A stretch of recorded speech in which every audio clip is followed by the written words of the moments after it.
How to Win Friends and Influence People. What this book didn't talk about, what it don't talk about. I was reading a book called How to Win Friends and Influence People. This book here, just a small unknown book. I don't know if you've ever heard of it. It's tiny. If you don't know about it, basically, it's the principles that create friendship, brotherhood, and charisma. It's a fucking famous book. Have you read it? Why haven't you read it?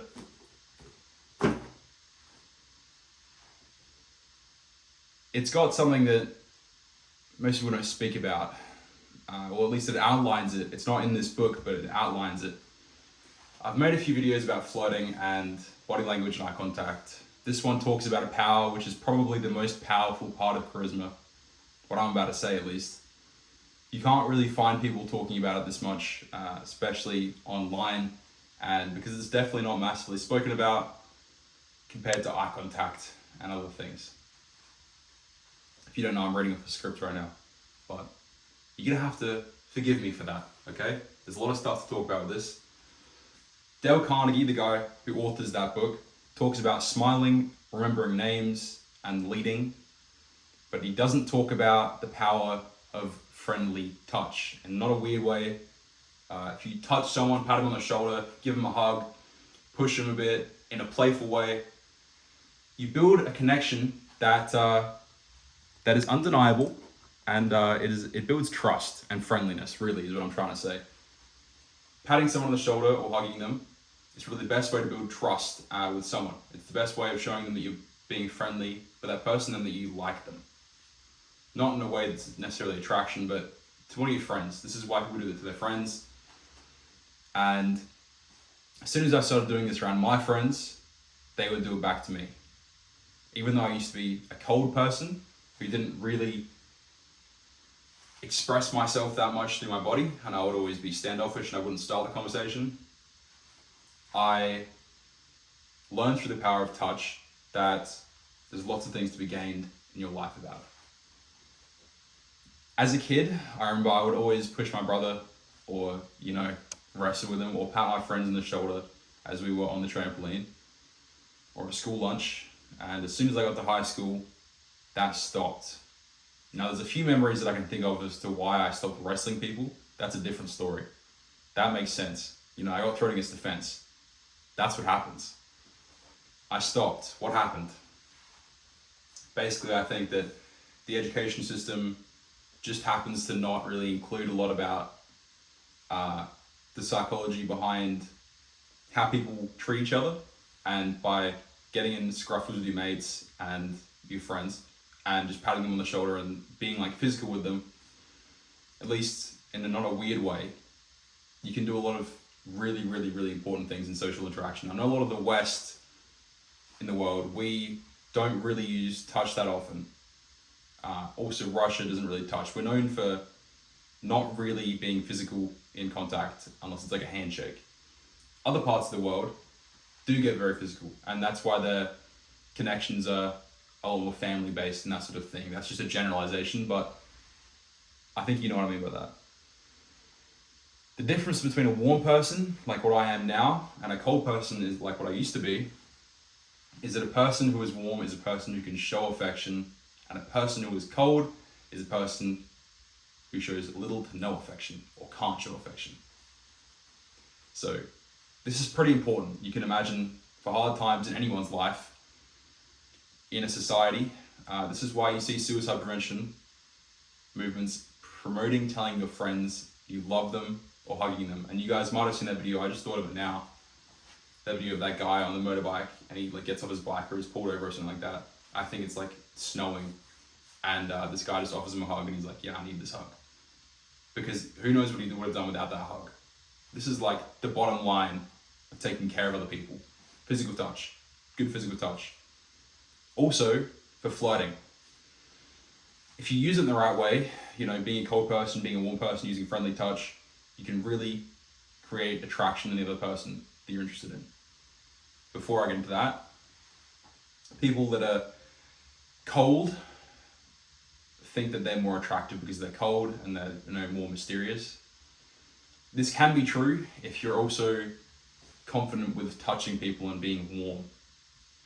you've got to give it a bit of a mix between both to create attraction, if you know what I mean. You know, say you touch the person you're interested on the arm a couple times and then you stop for the rest of the interaction. They'd be wondering, if they weren't weirded out by it, they'll be wondering why you stopped. And that's a good thing you want. That's what you want for them to feel, in a way. Not so you can torture them or anything weird like that, but so you can create attraction between them. It's really important. I watched this talk, this TED talk from this guy.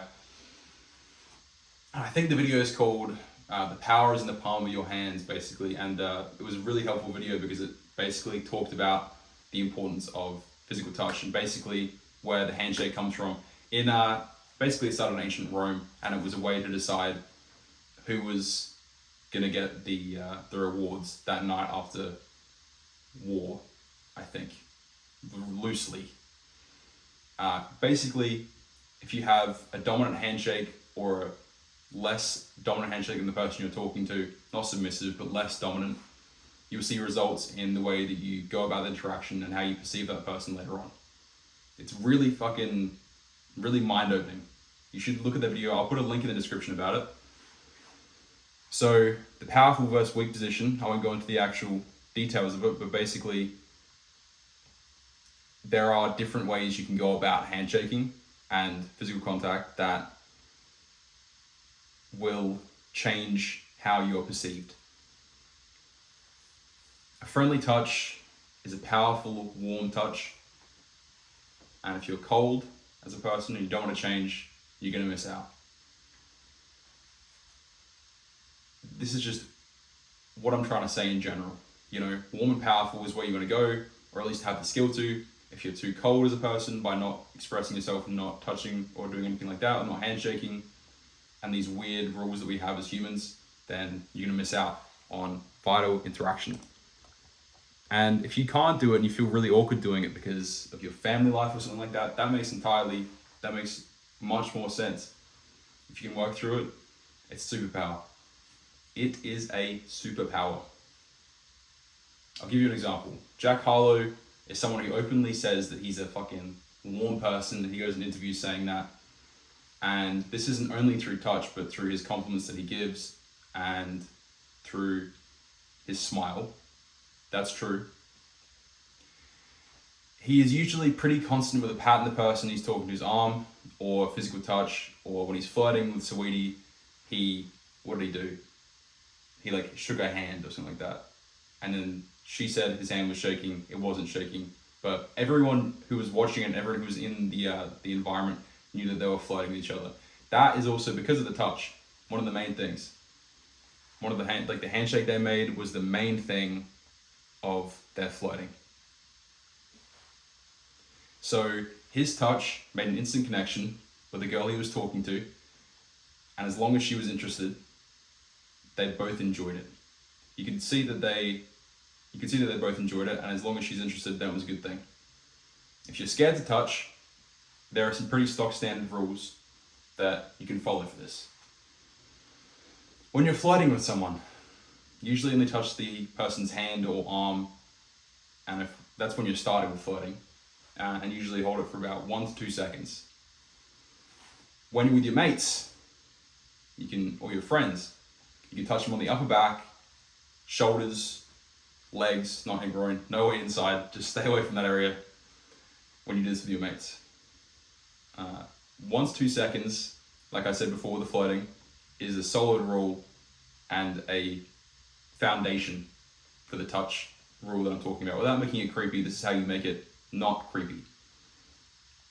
Try making it longer than a second, but no longer than 2 seconds. It's weird to say out loud. It's weird to try to count in your head when you're doing this, but if you do it for too long, you look like you're weirdly interested, like creepily interested, and if you do it too little, you seem scared and anxious. To give a powerful, warm touch, hold 1 to 2 seconds, hold it for that long. And just trust me, stick to the arm or the hands at the start. Don't go anywhere else. It's, or the shoulder maximum. Don't go legs, torso, back, especially on a girl. It'll freak them out if they don't know you. There are some exceptions to these rules as well.